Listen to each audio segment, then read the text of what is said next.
আপনি কি জানেন নারীদের মন জয় করার আসল চাবিকাঠি ঠিক কোথায় লুকিয়ে থাকে?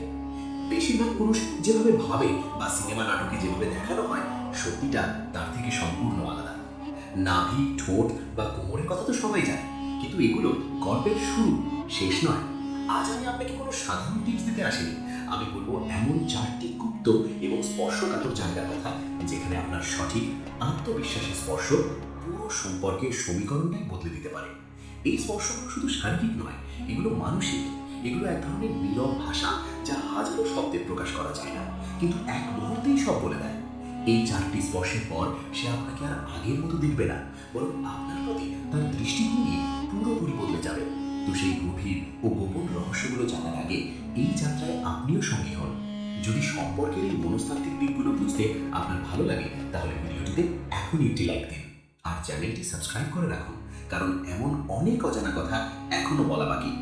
মনে রাখবেন, সম্পর্কের গভীরতা শুধু ভালোবাসি শব্দের উপর নির্ভর করে না। এর আসল ভিত্তি হলো অনুভূতি, আর সেই অনুভূতি প্রকাশের সবচেয়ে শক্তিশালী মাধ্যম হলো স্পর্শ। কিন্তু এখানেই বেশিরভাগ পুরুষ ভুল করে বসে।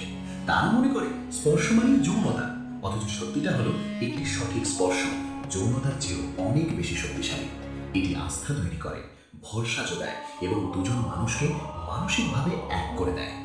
আজ আমি নারীদের সেই 4টি গোপন স্থানের কথা বলবো, যেখানে সঠিক স্পর্শ পেলে তার শরীরের প্রতিটি শিরা উপশিরা বেয়ে উষ্ণতা ছড়িয়ে পড়ে। যে পুরুষ এই 4টি জায়গার গুরুত্ব বোঝে, সে শুধু নারীকে স্পর্শ করে না, সে সেই মুহূর্তটির নিয়ন্ত্রণ নিজের হাতে নিয়ে নেয়। এই স্পর্শগুলো তাকে ভুলিয়ে দেয় সে কোথায় আছে এবং এরপর কি হতে চলেছে। প্রথম স্পর্শ, পিঠের নিচের অংশ। প্রথমেই আসি এমন এক জায়গায় যেটাকে প্রায় সবাই উপেক্ষা করে। পিঠের একেবারে নিচের অংশ, কোমরের ঠিক ওপরে। শুনতে সাধারণ লাগছে, তাই না? কিন্তু মনস্তত্ত্ব বলছে এটি একজন নারীর জন্য সবচেয়ে মৌলিক ও কার্যকর স্পর্শস্থানের একটি। ভাবুন, আপনারা দুজন ভিড়ের মধ্যে দিয়ে হাঁটছেন। আপনি আলতো করে তার পিঠের নিচের অংশে হাত রাখেন, তাকে ভিড় থেকে বাঁচিয়ে পথ করে দেওয়ার জন্য। এই সামান্য স্পর্শটা কিন্তু মোটেও সাধারণ নয়। এটা নীরবে বলে দেয়, আমি তোমার সঙ্গে আছি, তুমি নিরাপদ। এই স্পর্শ আক্রমণাত্মক নয়, কিন্তু এর ভেতরে লুকিয়ে থাকে পুরুষালী আত্মবিশ্বাস। এটা দুর্বলতার জায়গা নয়, এটা তার ভরসার কেন্দ্রবিন্দু। যখন আপনার হাত সেখানে থাকে, আপনি কথা না বলেই বুঝিয়ে দেন আপনি তার খেয়াল রাখছেন। এই স্পর্শ হালকা, কিন্তু প্রভাব গভীর। নারীরা এই সূক্ষ্ম আত্মবিশ্বাস খুব দ্রুত অনুভব করতে পারে। তাদের শরীরে এক ধরনের শান্ত শক্তি ভরে যায়।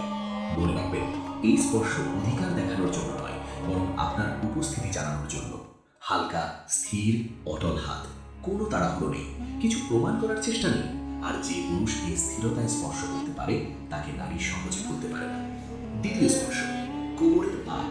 পিঠের নিচ থেকে একটু এগোলেই আসে তার কোমরের বাঁক। এই স্পর্শের প্রভাব আগেরটার চেয়ে আলাদা, কারণ এখানে নারীত্ব ও স্থিতিশীলতা মিলিত হয়।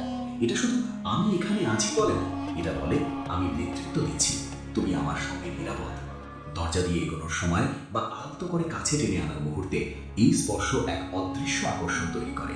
এটা প্রভাবশালী, কিন্তু জোর করে নয়, আত্মবিশ্বাসী, কিন্তু সীমার মধ্যে।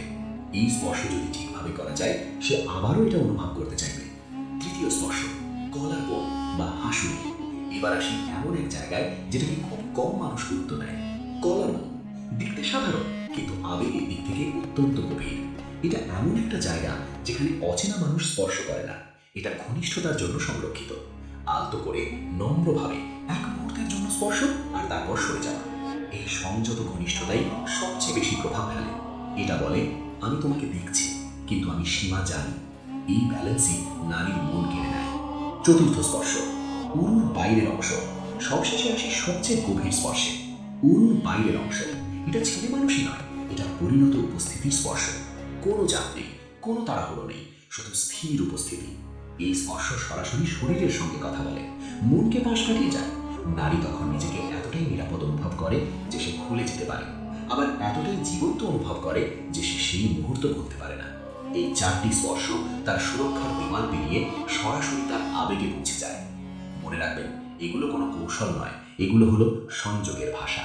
আজকের আলোচনা যদি আপনার ভালো লেগে থাকে, ভিডিওটিতে লাইক দিন, আর এমন আরও গভীর মনস্তাত্ত্বিক আলোচনা শুনতে চ্যানেলটি সাবস্ক্রাইব করুন। আপনার মতামত কমেন্টে জানাতে ভুলবেন না। আমি আপনাদের মন্তব্যের অপেক্ষায় থাকব। ধন্যবাদ।